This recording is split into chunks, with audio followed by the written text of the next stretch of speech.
Salut à tous les amis. À l'occasion de cette semaine des 1 an de l'araignée qui touche à sa fin, voici une toute nouvelle émission sur la chaîne, la pause analyse. Alors bien sûr, il s'agit d'analyses totalement subjectives et j'en tire une interprétation personnelle. Vous verrez sûrement à l'avenir d'autres de mes collègues qui proposeront l'analyse des films de leur choix. Aujourd'hui, pour ce premier épisode, je vous propose une analyse d'Usual Suspect. Usual Suspect est sans doute l'un des films les plus cultes des années 1990. Aujourd'hui encore, le film fait sensation pour son twist final, l'un des plus déroutants de toute l'histoire du cinéma. Donc, c'est l'ultime avertissement. Impossible que j'analyse une scène d'Usual Suspect sans spoiler, du coup, j'invite tous ceux qui n'ont pas encore vu le film à arrêter cette vidéo et d'aller voir le film sur le champ. Attention, 3, 2, 1, c'est parti. Tout d'abord, sans faire un long résumé, je vais recontextualiser ce qui se passe dans le film avant l'extrait qui nous intéresse. Les 5 malfrats ont rencontré l'avocat Kobayashi. Ce dernier est envoyé par Kaiser Soze pour leur dire qu'ils doivent effectuer un boulot pour ce génie du crime, car ils ont tous une vieille dette à régler envers lui. Mais Kaiser Soze ne serait qu'une légende pour certains membres, notamment Dean Keaton. Ils sont plutôt réticents à travailler pour ce mystérieux Kobayashi, qui se servirait du personnage mythique de Kaiser Soze pour les impressionner. Fenster, lui, décide de fuir, dans le dos de ses coéquipiers. Kobayashi appelle les 4 autres pour leur indiquer où retrouver Fenster. Enfin, du moins, ce qu'il en reste. Et à présent, les amis, soyez attentifs, voici la scène qui nous intéresse. Ouvrez bien grand vos yeux et vos oreilles.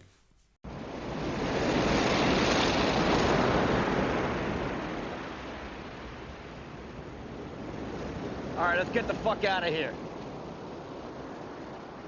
We gotta bury him. With what? With our hands.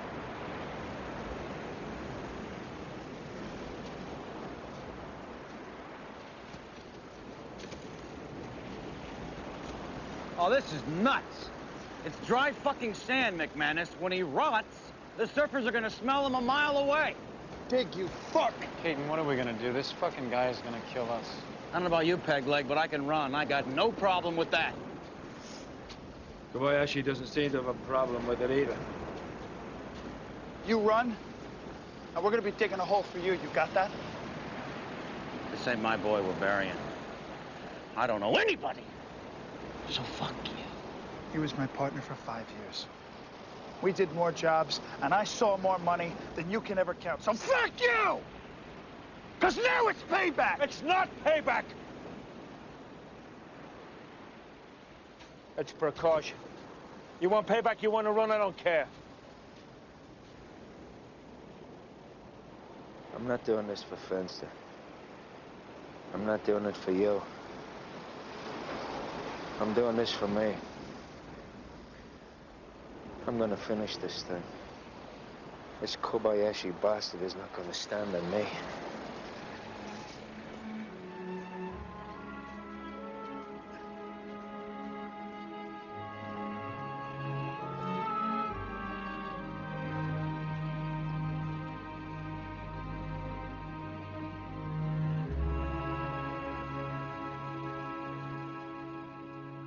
After they killed Fenster, nobody would run?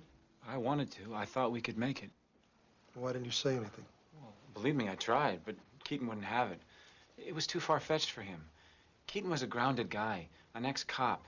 To a cop, the explanation is never that complicated. It's always simple. There's no mystery to the street, no arch-criminal behind it all. If you got a dead body and you think his brother did it, you're gonna find out you're right. Nobody argued with Keaton. They just set their minds to whacking Kobayashi.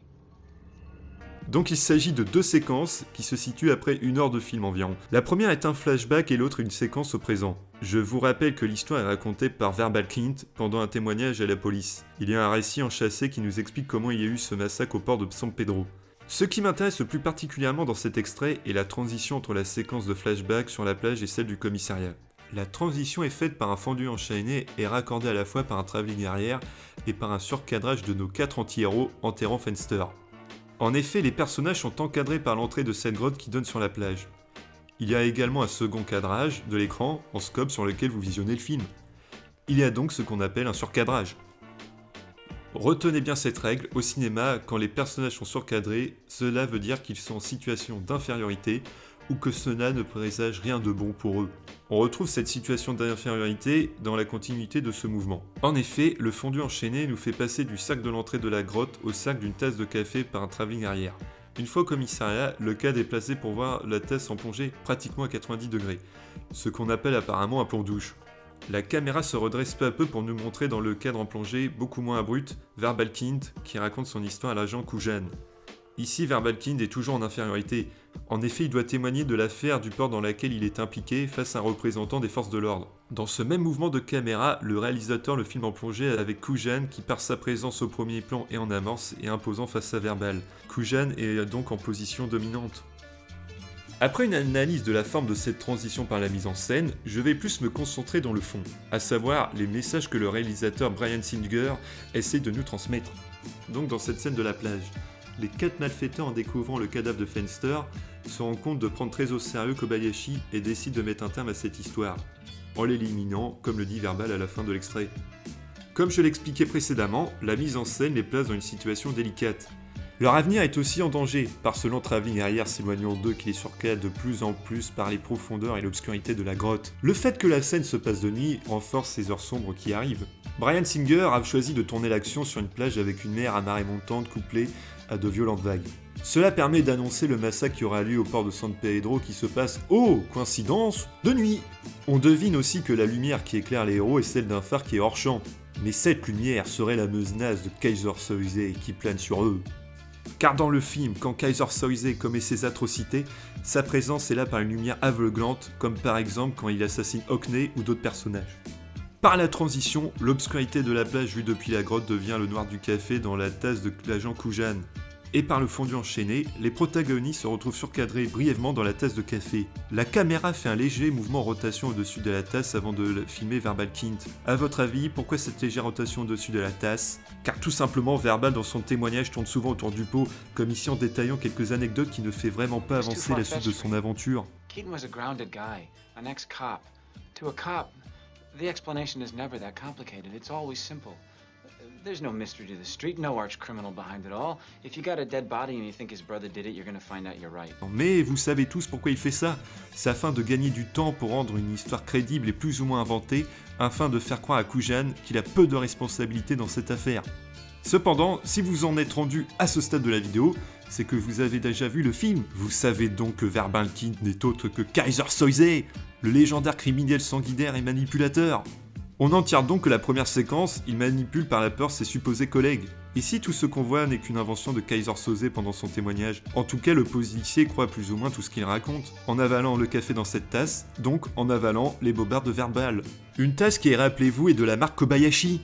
Cela crée un lien avec la scène précédente où la motivation des personnages est d'aller tuer Kobayashi après avoir enterré Fenster dans le sable. Mais par le surcadrage mêlé au fondu enchaîné, c'est Kobayashi qui aurait finalement le dessus sur les 4 personnages. Donc, Kaiser Soze, qui n'est autre que Verbalkind, mène en bateau les personnages, que ce soit dans le passé ou le présent, ainsi que nous autres, spectateurs. Ce n'est pas pour rien si le dénouement pour les héros et l'enquête menée par la police se conclut et commence par une affaire sur le massacre de l'équipage d'un cargo. Voilà les amis, c'est tout pour aujourd'hui. J'espère que cette analyse vous aura plu. N'hésitez pas à mettre dans les commentaires ce que vous en pensez et ainsi partager vos propres interprétations du film. Voilà, à très bientôt.